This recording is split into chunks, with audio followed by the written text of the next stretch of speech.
పంజాబ్ లోని తరణ్ జిల్లా కేంద్రంలో దారుణం చోటు చేసుకుంది.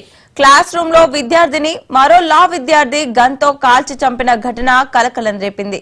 తర్వాత నిందితుడు తనను తాను కాల్చుకుని ఆత్మహత్య చేసుకున్నాడు. అయితే ఘటనకు ముందు విద్యార్థినితో క్లాస్ రూమ్ లోనే నిందితుడు మాట్లాడిన దృశ్యాలు సీసీ ఫుటేజ్ లో రికార్డ్ అయ్యాయి.